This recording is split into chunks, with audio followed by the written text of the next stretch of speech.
నమః. వ్యాసాయ విష్ణురూపాయ వ్యాసరూపాయ విష్ణవే నమో వై బ్రహ్మనిధయే వాసిష్ఠాయ నమో నమః.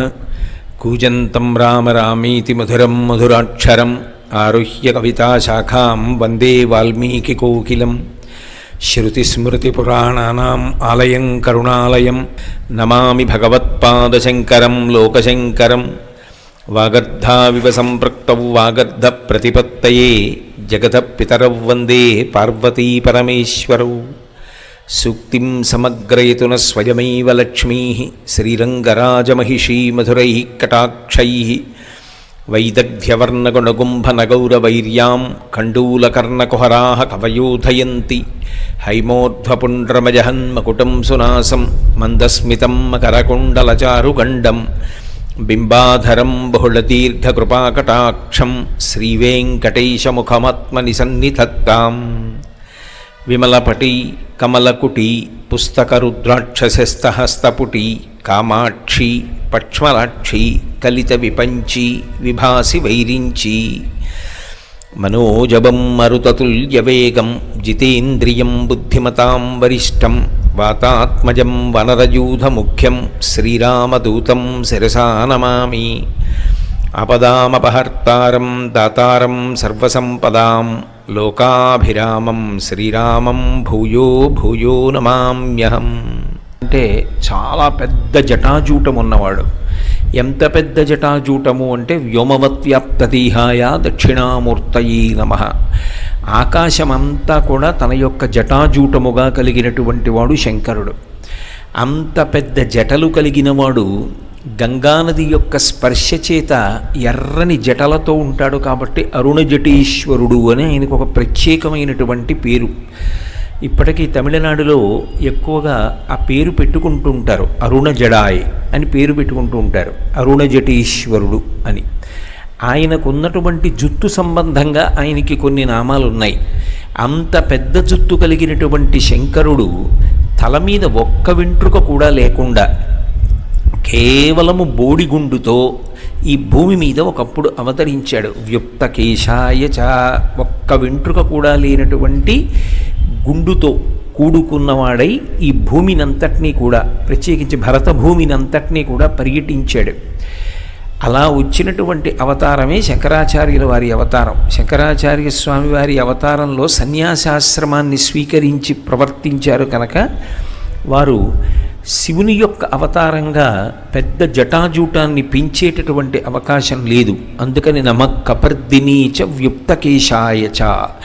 అటువంటి శివుడు శంకరాచార్యుల వారిగా రావడానికి ఏది ప్రధానమైన కారణము అంటే, ద్వాపరయుగం చిట్ట చివరిలో కృష్ణ పరమాత్మ ఒక మాట అన్నాడు. యదా యదా హి ధర్మస్య గ్లానిర్భవతి భారత అభ్యుత్థానమధర్మస్య తదాత్మానం సృజామ్యహం.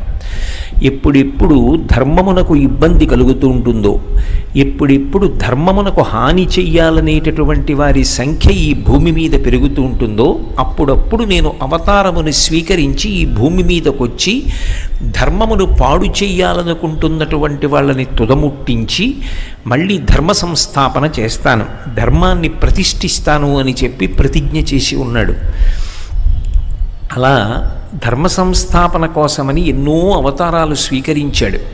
వేదోద్ధారణ మందరాభరణ పృథ్వీ ధర్మ నిర్మాణ ప్రహ్లాదత్రాణ బలిప్రతారణ నృపాహంకార నిర్వాపణ వైదేహీ రమణ ధనంజయ జయ వ్యాపార పారీణ క్షోణీ దివ్యత్కరుణ తమోహరణ తండ్రి వెంకటేశ ప్రభో అంటారు. ఎన్నో అవతారాలు స్వీకరించి ప్రతి అవతారంలో కూడా ధర్మ సంస్థాపన కోసమని అధర్మ మార్గాన్ని ప్రచారం చేసేటటువంటి వాళ్ళు, అధర్మాన్ని అనుష్ఠించేటటువంటి వాళ్ళు, ధర్మమునకు హాని చేసేటటువంటి వాళ్ళని మట్టుపెట్టాడు. ఒక్క రామావతారంలోనే లెక్కకు మిక్కిలిగా రాక్షసుల్ని సంహరించి ధర్మ సంస్థాపన చేశాడు.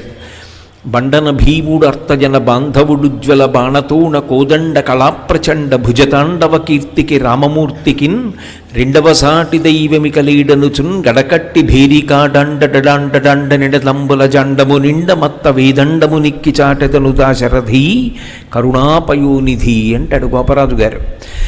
రామచంద్రమూర్తి ఆగ్రహించి బాణప్రయోగం చెయ్యడం మొదలు పెడితే ఆయన 2 భుజములు తాండవం చేస్తాయిట. అది రుద్రతాండవంలా ఉంటుంది. ఎప్పుడు బాణాన్ని తీస్తాడో, ఎప్పుడు సంధిస్తాడో, ఎప్పుడు విడిచిపెడతాడో తెలియదు. అంతమంది రాక్షసుల్ని సంహరించి ధర్మ సంస్థాపన చేసిన అవతారం రామావతారం. అలాగే మిగిలినటువంటి అనేక అవతారాలలో కూడా ఎవరు ధర్మమునకు వ్యతిరిక్తమైనటువంటి భావనతో ప్రవర్తిస్తున్నారో వాళ్ళందరి పీచమణిచి ధర్మాన్ని నిలబెట్టాడు. కానీ కలియుగం దగ్గరికి వచ్చేటప్పటికి ఒక పెద్ద సమస్య ఏర్పడింది. మిగిలిన యుగాల్లో రాక్షసులకు ఉపాధులున్నాయి. వీడు రాక్షసుడు అని గుర్తుపట్టవచ్చు. ఒక గోవు అన్నాననుకోండి, దానికి ఒక ఉపాధి ఉంటుంది. కుక్క, దానికి ఒక ఉపాధి. పిల్లి, దానికి ఒక శరీరం. ఎలుక, దానికి ఒక శరీరం. రాక్షసుడు, ఆయనకు ఒక శరీరం ఉండేది. కలియుగం దగ్గరికి వచ్చేటప్పటికి వచ్చిన సమస్య ఏమిటంటే రాక్షసులకు ఉపాధులు ఉండవు. కానీ మరి ఎక్కడుంటాడు రాక్షసుడు అంటే మనుష్యుని యొక్క మనస్సు యందు తిష్ట వేసి ఉంటాడు. మరి ఇప్పుడు రాక్షస సంహారం చెయ్యాలి అంటే ఎంతమంది తలలు తెగటార్చాలి, ఎంతమందిని పడగొట్టాలి? యుగం చూస్తే కలియుగం.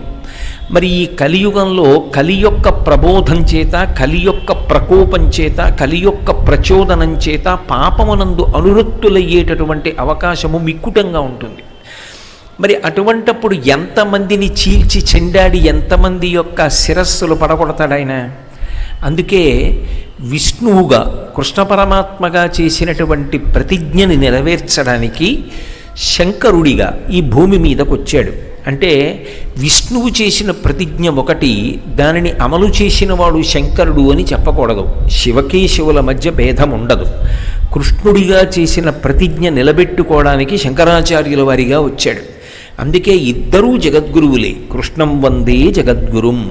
శంకర భగవత్పాదులు వారు జగద్గురువులు. గంగానది నా దగ్గరికి రమ్మంటే రాదు, కానీ ఆ గంగానదిని మంత్రముల చేత ఆవాహన చేస్తారు. గంగే చయమునే చైవ గోదావరి సరస్వతి నర్మదే సింధు కావేరి జిలేస్మిన్ సన్నిధింకురు అని అడుగుతారు. అమ్మ వచ్చి ఈ నీటి యందు ప్రవేశించు అని అడుగుతారు. కానీ నిజంగా గంగానది దగ్గరికి మనం వెళ్ళి స్నానం చేస్తూ ఉంటాం. కానీ గంగయే మన ఇంటి దగ్గరికి వచ్చి స్నానం చేయడానికి అవకాశం ఇస్తే ఎంత అనుగ్రహ విశేషమో. అలా ఇప్పుడు ఆ కైలాస పర్వతం మీద కూర్చుని తన చుట్టూ ఉన్నటువంటి కేవలము సనకసనందనాదుల వంటి గొప్ప జ్ఞానులైన వారికి మాత్రమే తన మౌన వ్యాఖ్య చేత, చిన్ముద్ర చేత వేదాంత తత్వమును ప్రబోధం చేసినటువంటి దక్షిణామూర్తి స్వరూపుడైనటువంటి శంకరుడు ఆదిశంకర భగవత్పాదులుగా అవతరించి తానే ఈ భారతదేశం అంతటా కూడా పర్యటించారు. అంటే గంగ మన దగ్గరికి వచ్చినట్టుగా శంకరులే అన్ని ప్రాంతాలకి వెళ్ళారు. వెళ్ళి అవైదికమైనటువంటి వాదనలను ఖండించి తిరిగి సుప్రసిద్ధం చెయ్యడానికి, సుప్రతిష్ఠితం చెయ్యడానికి, వేద మార్గాన్ని ప్రజలకి అందించడానికి, తద్వారా ధర్మం అందరి యందు ఊంచుకునేటట్టు, తద్వారా మనుష్య జన్మ సార్థక్యం పొందేటట్టు వారు విశేషమైనటువంటి కృషి చేశారు. వారు శరీరంతో ఉన్నది కేవలం 32 సంవత్సరాలు మాత్రమే అయినప్పటికీ దేశకాలములతో సంబంధం లేకుండా ఎప్పటికీ మానవాళికంతటికీ పనికొచ్చేటటువంటి విషయములను అద్భుతమైనటువంటి రీతిలో అందించినటువంటి గొప్ప దార్శనికులు శంకరాచార్యుల వారు. అటువంటి శంకర భగవత్పాదులు సాక్షాత్తు శివస్వరూపం.